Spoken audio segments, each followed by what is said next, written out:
Hello, everybody. It's Colonel Steve Akeley, and here I am at my place, the ABV Barrel Shop in Arnold, Missouri, a liquor store that specializes in single barrel whiskey.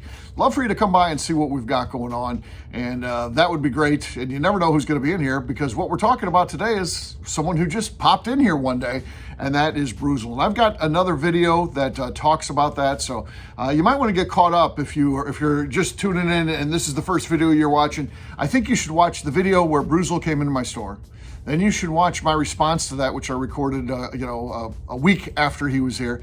And now we're doing a 1 month follow-up. So I'm kind of not going to get into reiterating that. That would be repetitive. But I want to talk about what's happened in the month since that Brewzle has been here. So it's been pretty exciting. I think it's been very good for business. And I think you guys will be glad to know that. So as I talked about in my previous video, I've found that the Brewzle audience is great. They're very nice people. They're educated. They don't attack one another like you see other groups and stuff like that. I think it's a good community. And that's what I think that I've always been able to try to build as well, is to focus on community. And I feel like Brewzle, TJ, has done a good job of doing that. So, but what has happened? So you're talking about 1 month later, and as I record this, we're right just at 1 month that he was here and released that video. Again, he's actually was here several months before that, but when I say he was here, I'm talking about when the video came out, of course, because that's when you guys would know it. So I talked about in that other video too that in our sales were way up in the first week, and we doubled in sales for the month that follows. So we just finished the calendar month that came out at the beginning of August. By the end of August, we had doubled in sales from our projections for the month. And we have some historical numbers now. That was our third August we've been in business. And so we kind of know what we're doing at this point, and those numbers blew up. And I think that's largely because of, TJ coming in here and his great audience. And not only increasing awareness, and sometimes that's reaching out to people in the market and letting them know. Other times it's people in St. Louis that just didn't know about us. And of course, a lot of people traveling in and things like that. We saw a lot of commuter activity, whether people were on a business trip or making a run over here specifically to see us. There's a lot of that, and that helps the business too. Not only does it help in those sales that we make, but it also helps my standing within the business community in the city that I'm in. I mean, that's a big deal. When you can draw people from outside, not only, your local town and the surrounding communities, but outside of the state and bringing dollars into that community, that's a big thing. And that's certainly something that we try to always convey when we're talking to our city leaders, the things that we do. And this has certainly increased that. So that's a good thing. We're going to continue to monitor that. In fact, in 2025, our plan is to kind of keep a log of where people are from when they come in here for a whole year, just to kind of get an idea. And if they're from out of town, we want to find out where are they staying? Are they spending, multiple nights? We just want to take that to the city and say, this is the impact that we're having, and I think that can only be a good thing for us. So I also feel like by having Brewzle come in here and doing that video, it speeded up the progress of the business. We're on a trajectory, and in this business we're fine. I mean, we're at a place where we're not going out of business. Some people sometimes come in here and think, man, this is a small store, and maybe no one else is in here when they come in. We don't have to be high volume. And we are certainly at a sustainable level already, and I feel like we're doing okay. And I feel like as we get new customers, we just build more towards having a great business. And I think 5 years, which is a fairly decent timeline for any business to be where you're at. I think that's where we'll be ultimately, where we want this business to be from that point forward. And I think it only gets better even beyond that. So we're definitely getting to the point now where we've sped that up though. Again, a lot of that you see because of the number of people from St. Louis that came in here and found us. I feel like eventually they would have found us one way or another, with or without the Brewzle video, but that brings it open right there. And so many people come in. It's not only what was the Brewzle audience, people that are already subscribers and things like that, which that's a huge audience, of course. We know it's over 600,000. But a lot of people that have come in and said, hey, I saw a video of a guy shopping in St. Louis. The title grabs them in. Those search words, St. Louis, and it ends up, causes YouTube as a St. Louis resident to drop that in, potential video you might want to watch. And people see St. Louis. Well, I'm a bourbon fan. I live in St. Louis. They click on that. So, and I guess ultimately that's how he keeps growing his business. He goes to different cities. He picks up new people. So a lot of them were new to Brewzle as well. But soon as they see that, that video and they like what they saw in the video and they like what he said about our store in the video, they come in and see us. So we've certainly had a lot of new customers. Some of them have been repeat customers already. Some are already, I would say, regular status. A couple of them even joined our syndicate. We were closing out our Barrel Shop syndicate, which is our in-store club. We did it in increments of 50. So when we first opened, we had 50 spots, and then we took a few months off, and then we opened it up to 100, and then we sold that out over like 6 months. And then we took like a whole year off where we didn't add anymore. We thought we can provide benefits to these 100 people. And I don't know, 6-7 months ago, we decided we're going to do one last group of 50. And we don't want to get any bigger than that because we won't have enough benefits for everybody. We thought 150 is a good number. And we were sitting, when the Brewzle video dropped, with probably 15 or 18 spots open. And we were running a special anyway to join, and that started filling up. But some of the folks that came in new to us because of Brewzle has joined that. And once you kind of join the syndicate, you're kind of in the inner circle. We recognize you as some of our best customers, the people that truly support us. So that's been cool to get some new customers that not only come in and buying bottles, but really support the organization in all things that we do via the syndicate. So we've got some of them already been on barrel picks with us, which is pretty amazing. So they watch this video, they come into the shop, they like the shop, they sign up for the club, and they immediately get to start going on barrel picks. And a lot of them, it was their first barrel pick. So I mean, I think that's pretty powerful and a cool thing. So thanks to TJ for helping set that up.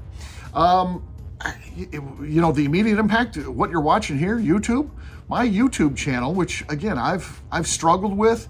And I've put almost no effort into it at times. I've worked really hard at it at other times. I get frustrated, then I would stop working on it again and be like, I can't ever get YouTube going.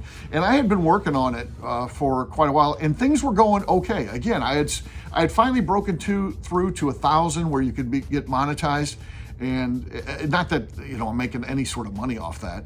You get a check when you get to $100, and I was like, hopefully I can get one a year with what I was making off that. But, things were picking up a little bit because I started, doing videos regularly and things like that probably the last 6 months. So Brewzle comes in at a time when I'm trying to work on this, and of course he asked me about my YouTube channel, and I told him, and he followed mine. He subscribed to the channel, and a lot of other people did that as well. I went from having then 2,000, which I had just achieved like 3 days before that video dropped, and I'm knocking at the door as I record this of about 6,000. So I'll have over 6,000 subscribers pretty soon, and that's cool. And it seems to be a very engaged audience, and I try to answer all the questions and comments and things like that, because I'm an old guy. Who you send a comment when you're old, you're like, I got to respond to that.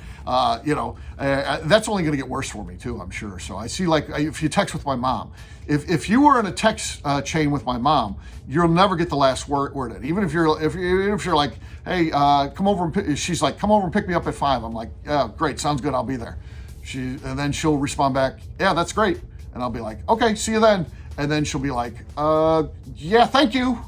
She has to have the last thing in. She can't just leave it like she didn't say something. I mean, you could keep a text going with her, forever, I think.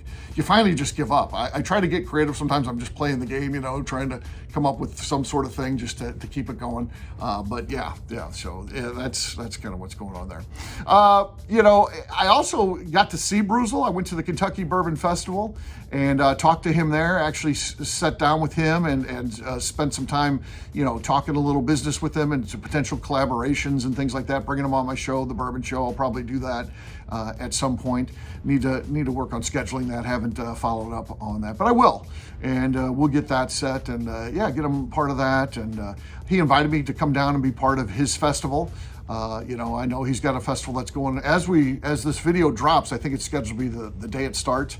But my problem was I had my own thing going on that exact same. I have a festival that I do called Bourbon Palooza, and I'm doing one in St. Louis. I do it in Kentucky and in St. Louis, and I happen to be doing the St. Louis one, the exact same thing, and that's been set up for, I don't know, 6, 7, 8 months. So I couldn't change that or anything, so I didn't get to go. My buddy Royce Neely is there though, so Royce and I went and talked to TJ and talking about potential collaborations and things like that, and then he invited both of us to come down and be part of that festival. And Royce is going to do it. So Royce is there. So as I drop this video, Royce is in Alabama right now, part of the Brewzle Festival, which is pretty cool. Can't wait to hear all about that from his perspective, and maybe I'll drop a video on what he had to say about that. He won't do a video himself. He's not into that. I always tell him you should do YouTube. For nothing else, then it's a great way for people to see about what you've got going on and all that. And he's like, it's another thing. And I get it, man. When you own a small business, you got to do everything. I mean, you're dealing with, he's got to deal with staff. He's got to make whiskey. He's got to go out and promote whiskey. He's got to work with distributors. He's got to do paperwork for the government. I get the fact that it's just one other thing. And you're like, well, you can hire someone to do that. Yeah, small businesses have a hard time just hiring somebody for every job. That's a big company thing. Oh, we got a problem. We'll just hire someone. There's extra work to do. No problem. We'll just bring someone in. We'll write a job description and hire them next week. A small business, you really got to think things through and do that. And a lot of times you got to look at how are they going to be making me money. I mean, that's a weird thing to have to say, but that's what we got to look at. Like, I lost my business partner. He passed away in May, and that's been an incredibly tough thing for many reasons. First of all, he was my friend. Before anything else, let's forget about the whole business side of it. Why we got into this business together is because we were buddies. And so you lose a friend, you lose a business partner, and then we're owners. Owners don't get paid, unless things are going well. And that's okay. You have flexible. You have to work extra time. You just work extra time. You just don't get paid. That's how it is as an owner. And now with him being gone, we've gone from 3 people working this place to 2, and it feels like, man, we just got to keep that going, because to add a third person in, do more people come in the store because we add a third person in? I don't think so. I mean, why would they? So we got to come up with a way of how, if we hire another person, how can they help generate revenue for this place? And I think it's through events and stuff like that. And eventually we'll get there. We'll make that decision. But for right now, it's just, the 2 of us. We just got to figure it out. We got to work harder, And we'll do that. And but luckily, it doesn't ever feel like work here. It's kind of fun. So that's the little secret, is we definitely enjoy it. And so we'll see what happens. A lot of good stuff happened out of this. When you're talking about sales numbers going up, speeding up the progress of the business, new customers coming in that become also some of your best customers. The fact that we are a destination place not only helps us out for making those sales, but sets us up within our city as being a great contributor to the economy here. That's great. Social media growth, awesome. Crew club growth, awesome to see all the new people that took advantage of the offer. And hopefully they'll take advantage of crew club, events, trips, and things like that. That'll all be lining out. That really kind of runs like March to October. So we're just kind of working on some of those things behind the scenes now. You're going to start seeing a lot of activity with that. And then potential collaborations with TJ himself. So we'll see. So all good things. It was an incredible, opportunity when he walked in that door, and it continues to be. And so many of you that are watching this video have come to me from that, and I think that's a great gift as well. So I want to thank you guys for being part of this, being great community members, and hopefully we'll keep doing good stuff here at the ABV Barrel Shop and online here at YouTube. Thanks, guys.